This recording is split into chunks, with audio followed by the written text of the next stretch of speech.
Hello students.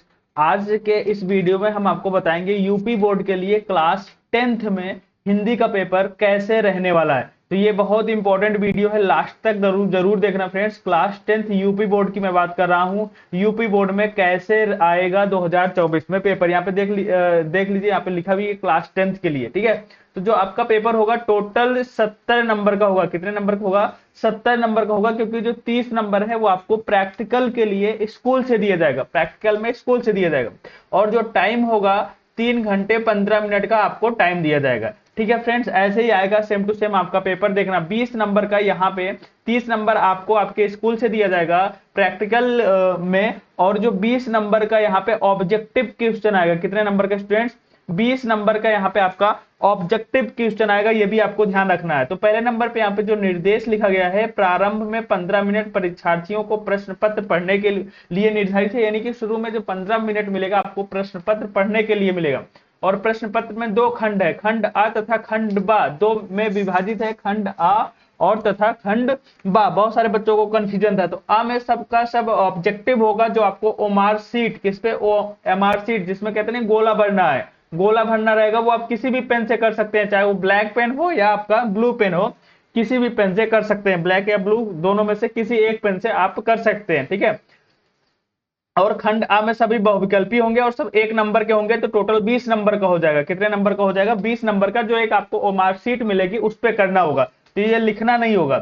और दूसरे number पे सभी प्रश्न पत्र दिए, मतलब प्रत्येक प्रश्न के सम्मुख उसके निर्धारित अंक दिए गए, सबके आगे उसके निर्धारित अंक भी दिए गए। तो खंड आ में देखो क्या लिखा गया है, बाबू गुलाब राय किस युग के लेखक है? किस युग के लेखक है, ये भी 1 नंबर का है। और चिंतामणि किस विधा की रचना, ये भी 1 नंबर का है, ये भी 1 नंबर का। यानी कि स्टार्टिंग में जो 20 नंबर है आप बहुत आसानी से पा सकते हो। थोड़ा सा अगर आप प्रैक्टिस करोगे तो देखो ये 20 नंबर जो है, देखो इसमें समास भी आएगा, प्रत्यय भी आएगा, ये बात ध्यान रखना भाई। समास भी आएगा, प्रत्यय भी आएगा और उपसर्ग भी आएगा। क्या आएगा? उपसर्ग भी आएगा और तत्सम भी आएगा। ये छोटी छोटी चीजें हैं जो स्टूडेंट्स अभी से आप नहीं पढ़ोगे तो आप गलत कर पाओगे। ठीक है, गलत कर दोगे एग्जाम में।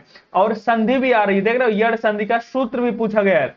तो ये छोटे छोटे क्वेश्चन है, 20 नंबर है तो बहुत आसान, लेकिन पढ़ना पड़ेगा अगर आपको 20/20 यहाँ पे चाहिए, क्योंकि 30 नंबर आपको स्कूल से मिल जाएगा, 20 यहाँ से मिल जाएगा, तो आपके टोटल कितने हो गए? 50 हो गए। अब 50 नंबर में आगे देखते हैं भाई क्या क्या है।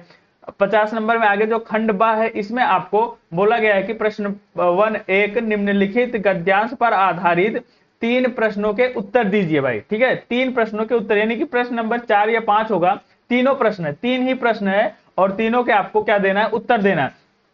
जिस भी बच्चों को पीडीएफ चाहिए ना, डिस्क्रिप्शन में टेलीग्राम का लिंक दिया गया है, आप जाकर वहां पे ज्वाइन कर लीजिए। वहां से आपको इसकी पीडीएफ टेलीग्राम चैनल पर दे दिया जाएगा। ठीक है, तो यहाँ पे आपको क्या करना है, देखो ये एक पैसेज आएगा, एक जिसमें से आपको गद्यांश है जो आपको पढ़ना होगा। पढ़ने के बाद यहाँ से आपको आंसर करना होगा। उपर्युक्त गद्यांश का संदर्भ लिखना है और गद्यांश के रेखांकित अंश की व्याख्या करनी है। यानी कि जो ये अंडरलाइन है ना, सिर्फ इतने की ही क्या करना है? व्याख्या करना है।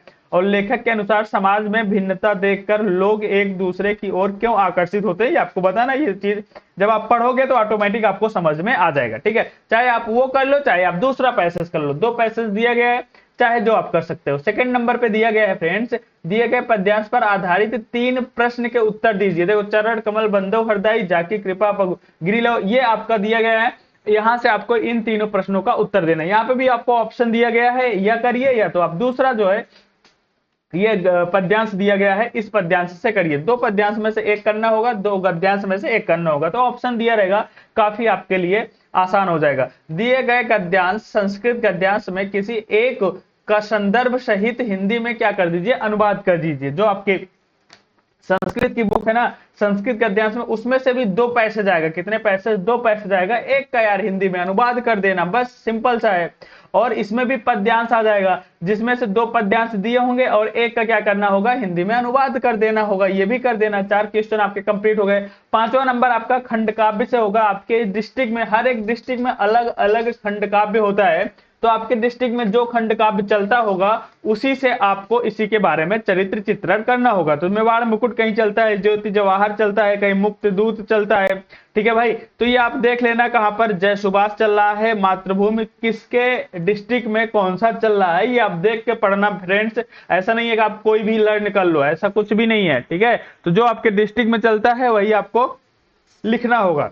आगे बढ़ते हैं 6 नंबर पे। यहाँ पे आपका आ जाएगा जीवन परिचय। ये इंपॉर्टेंट है भाई, 5 नंबर आपको पूरे के पूरे मिल जाएंगे अगर आप जीवन परिचय थोड़ा सा अच्छा लिखोगे, प्रेजेंटेशन अच्छा होगा तो बहुत ही आसानी से आपको 5 नंबर यहाँ पे मिल जाएंगे। ठीक है, तो 3 में से केवल एक का जीवन परिचय लिखना होगा और एक जीवन परिचय देते हुए अब इसमें से कवियों में से एक लेखकों में से करना होगा और एक कवियों में से करना होगा। तो ये आप याद रखना, 2 जीवन परिचय आपको लिखना होगा। तो 2 के लिए आप कम से कम 6 जीवन परिचय याद करेंगे।